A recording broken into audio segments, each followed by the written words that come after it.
máquina de cápsulas, a ver, lo primero aquí reguláis la intensidad, ¿vale? Pues aquí vais poniendo más, menos, ¿vale?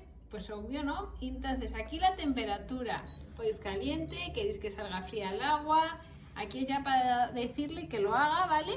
Esto es para que saque más sabor al café, es una función que depende del café, está bien cogerla o no, dependiendo del tipo de café. Yo voy a hacer un ejemplo pero sin cápsula, ¿vale? Para que veáis cómo funciona, solo con agua, pero sería simplemente meter la cápsula. Entonces, le ponéis aquí, le ponéis la intensidad que sea, seleccionáis, bueno, habéis llenado esto con agua, ¿vale? Que es el depósito, ya ajustáis la cantidad que vayáis a usar. Y veis que sale.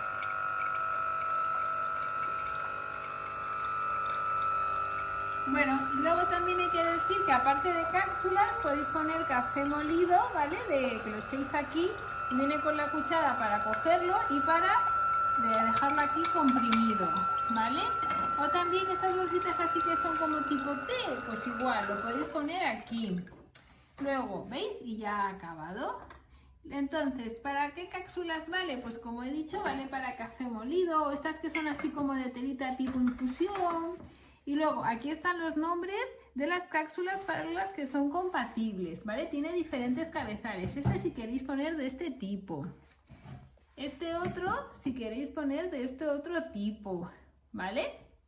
Cualquiera que sea compatible con estas, vale. Y esto es lo que he dicho de poner, pues el café, ¿vale? Aquí iría, pues estas.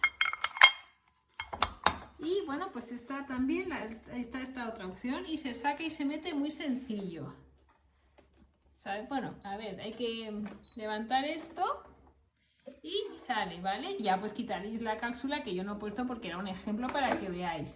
Y bueno, la verdad es que es súper bonita y lo que más me gusta es que vale para todo tipo de cápsulas y a mí me gusta mucho. Yo la recomiendo.